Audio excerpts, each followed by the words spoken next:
Olá pessoal, eu sou o professor Eduardo Augusto e aproveitando que o concurso da Secretaria de Educação de Santa Catarina já está bem próximo, essa aula é justamente para a gente trabalhar tópicos que podem aparecer aí no concurso da Secretaria de Educação de Santa Catarina, organizado pela Banca FUP. Então eu trago 5 apostas de temas prováveis que podem serem cobrados, justamente porque são cobrados historicamente pela banca, principalmente aí nos últimos anos, né, em provas de 2023 e 2024. Então, aqui no YouTube, nós vamos trabalhar a resolução de 5 questões que abordam esses temas, né, aproveitando para dar uma breve revisão. E para quem é aluno, tanto do curso da preparação à aprovação, como do nosso mini curso da FURB em questões, essa aula também vai estar disponível nas plataformas, um pouco mais completa, a gente trabalhando também alguns esquemas para revisar de forma um pouco mais aprofundada cada um desses temas. Então, se você ainda não é aluno do curso da preparação à aprovação ou do minicurso da FURB, né, um minicurso realmente focado na resolução de questões da Banca FURB, você encontra informações sobre esses nossos materiais no link da descrição desse vídeo. Então, vamos lá. Primeira questão. Assinale a alternativa que apresenta a descrição que se refere corretamente à abordagem desenvolvimentista. Item A. O envolvimento da educação física é com o desenvolvimento da criança, com o ato de aprender, os processos cognitivos, afetivos e psicomotores, buscando garantir a formação integral do aluno. Uma citação aí da Darido e Rangel. E aí, quando a gente fala desse conceito-chave de processos cognitivos, afetivos e psicomotores, buscando garantir a formação integral do aluno, nós estamos falando da abordagem da psicomotricidade e não da desenvolvimentista. Por isso, o item A é falso. Item B. O autor que mais influenciou esse pensamento no país foi o francês Jean Lebouche, e aí também faz referência à abordagem da psicomotricidade e não da desenvolvimentista. Item C. Essa concepção inaugura uma nova fase de preocupações para o professor de educação física que extrapola os limites biológicos e de rendimento corporal, passando a incluir e valorizar o conhecimento de origem psicológica. E aí, mais uma vez, tem referência à abordagem da psicomotricidade, lembrando que na abordagem desenvolvimentista o principal foco vai ser as habilidades motoras e o desenvolvimento e aprendizagem motora. Item D. A sua perspectiva renovadora está amparada na proposição de um modelo pedagógico fundamentado na interdependência do desenvolvimento motor, cognitivo e afetivo dos indivíduos. E aí, mais uma vez, né, o conceito-chave de desenvolvimento cognitivo, afetivo e psicomotor lá da psicomotricidade. Item E, dirigida inicialmente para crianças de 4 a 14 anos, é uma tentativa de caracterizar a progressão normal do crescimento físico, do desenvolvimento fisiológico, motor, cognitivo e afetivo social na aprendizagem motora e, em função dessas características, sugerir aspectos relevantes para a estruturação das aulas. E aí aqui a gente já tem realmente a resposta correta, com vários conceitos que remetem à abordagem desenvolvimentista, como principalmente a faixa etária bem definida de 4 a 14 anos, a progressão normal do crescimento físico e esse enfoque nas características do desenvolvimento motor e na aprendizagem motora. Então, de fato, os principais conceitos da abordagem desenvolvimentista realmente estão aqui nesse item E, que é o correto da primeira questão. Segunda questão, a Base Nacional Comum Curricular, BNCC, da Educação Física, ao abordar as dimensões das danças, lutas e ginásticas, afirma que: primeiro, a unidade temática danças explora o conjunto das práticas corporais caracterizadas por movimentos rítmicos organizados em passos e evoluções não específicas, não integradas a coreografias. Então, esse item está quase todo correto. Ele diz que a unidade temática de danças explora o conjunto das práticas corporais caracterizados por movimentos rítmicos, e é verdadeiro, assim como organizados em passos e evoluções não específicas e não integradas a coreografias. Porém, o correto seriam passos e evoluções específicas podendo sim ou não serem integrados a coreografias, né? Ele fala aqui que não são integrados a coreografias, porém podem sim ser integrados a essas coreografias, os passos e as evoluções específicas. Por isso, o item 1 é falso.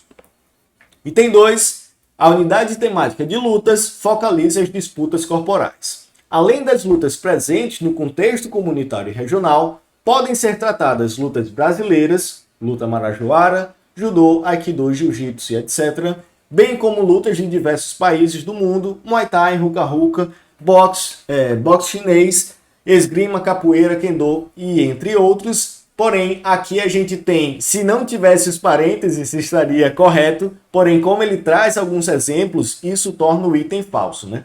Ele fala de lutas brasileiras, porém traz como exemplo o judô e o aikido, e fala de lutas de diversos países do mundo, só que traz a capoeira e o ruka-ruka, que seriam lutas brasileiras. Por isso, o item 2 é falso. Item 3, na unidade temática ginásticas, são propostas práticas com formas de organização e significados muito diferentes, o que leva à necessidade de explicitar a classificação adotada. Ginástica geral, condicionamento físico e conscientização corporal, e aí é perfeito, né? Justamente essa classificação da unidade temática de ginásticas. Nesse caso, item A é o correto, apenas o terceiro item é verdadeiro. Segunda questão, então, o item A é o correto. E aí, terceira questão, nós temos sobre avaliação na educação física escolar, analise as assertivas a seguir. Primeiro, na perspectiva tradicional ou esportivista, a partir da década de 70, predominavam avaliações em educação física que enfatizavam a medição, desempenho das capacidades físicas, habilidades motoras e, em alguns casos, o uso das medidas antropométricas. E aí é verdadeiro, né? Quando a gente fala desse contexto histórico da avaliação, uma avaliação mais subjetiva, focada aí em outros instrumentos de avaliação, pensando no processo ensino-aprendizagem como um todo, de fato é um movimento mais recente da educação física escolar. Essa perspectiva tradicional que vem aí da década de 70, focada nesse modelo mais tecnicista, mais esportivista, de fato tinham a avaliação com enfoque na medição, no desempenho das capacidades físicas, nas habilidades motoras e até mesmo, em alguns casos, as medidas antropométricas, como, por exemplo, o IMC. Então, item 1 é verdadeiro.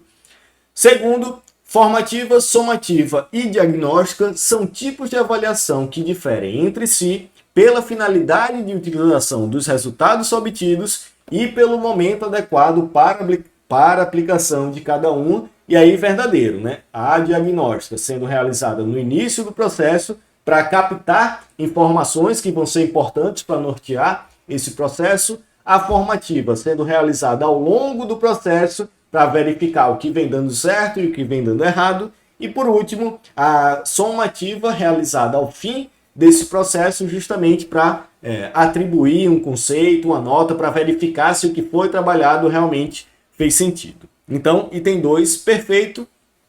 Item 3, por meio da avaliação, o professor pode e deve refletir continuamente sobre sua prática no que se refere à escolha de competências, objetivos, conteúdos e estratégias. E aí, perfeito, né? A avaliação, principalmente a formativa, vai ter como objetivo principal essa ideia de tornar o processo ensino-aprendizagem como um processo maleável, né, flexível. Então, não é que a partir do momento que eu traço a ideia de um processo ensino-aprendizagem, eu vou ter que ficar durante todo o ano daquela mesma forma, mesmo que não esteja funcionando exatamente. Então, a avaliação vai surgir justamente para eu identificar o que vem dando certo e, com isso, melhorar, né, esse processo, trabalhando, modificando alguns objetivos, trabalhando outras competências, outros conteúdos e assim por diante. Então, os 3 itens estão verdadeiros nesse caso. Terceira questão, o item E vai ser o correto. Na quarta questão, nós temos: analise as afirmações a seguir e assinale a correta. Item A. Uma habilidade é fina quando existem pontos bem definidos de início e de fim da habilidade executada E aí é falso, uma habilidade é fina quando a gente tem um movimento de precisão, né, a utilização de pequenos músculos que trazem uma maior precisão ao movimento. Essa questão de início e fim da habilidade executada não tem relação com a habilidade motora fina, que está relacionado aos aspectos musculares e não temporais, como é o caso dessa habilidade que tem início e fim bem definidos. Item B, uma habilidade é global quando existem pontos bem definidos de início e de fim da habilidade executada, e aí é falso, né? A habilidade global também pode ser chamada de habilidade motora grossa ou habilidade motora ampla, que é o oposto da habilidade motora fina, ou seja, demanda aí grandes grupos musculares, né? São aquelas que são realizadas com a participação de diversos grandes grupos musculares. Item B também é falso. Item C, uma habilidade é contínua quando existem pontos bem definidos de início e de fim da habilidade executada, e aí é falso, né? Apesar da habilidade motora contínua estar relacionada a esse aspecto temporal, a habilidade motora contínua a gente não consegue identificar esse momento de início e de fim da habilidade executada. Item D, uma habilidade é fechada quando existem pontos bem definidos de início e de fim da habilidade, e aí é falso, a habilidade motora é fechada quando a gente tem um ambiente não mutável e previsível.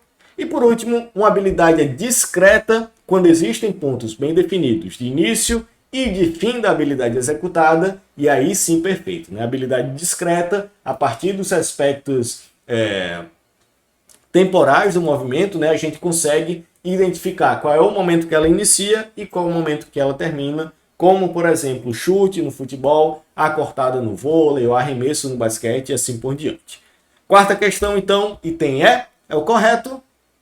E quinta questão, nós temos, no que compete às abordagens pedagógicas da educação física, leia o trecho que segue e responda ao que é pedido. Conhecida como educação física pós-guerra, defendia a educação pelo movimento, utilizando a ginástica, a dança e o desporto como meio de educação do aluno.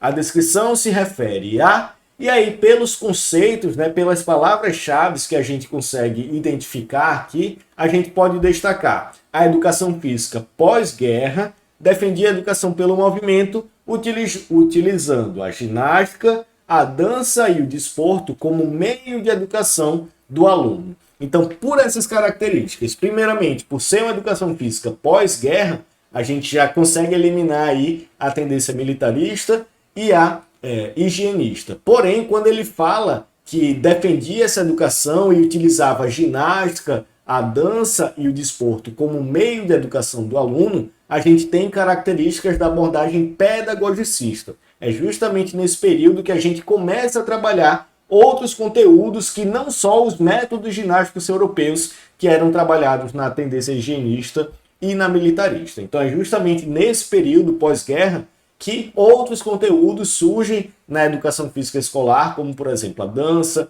o desporto.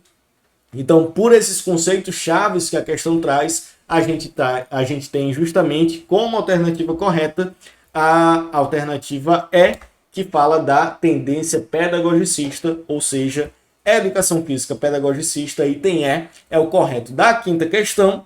E com isso finalizamos essa nossa aula de apostas para o concurso da Secretaria de Educação de Santa Catarina. É importante a gente revisar essas temáticas, mas também dar uma revisão geral nos principais tópicos que foram cobrados pela FURB aí em seus últimos concursos, dar uma revisão geral sobre esses temas mais recorrentes, justamente para não ser pego de surpresa no momento da prova.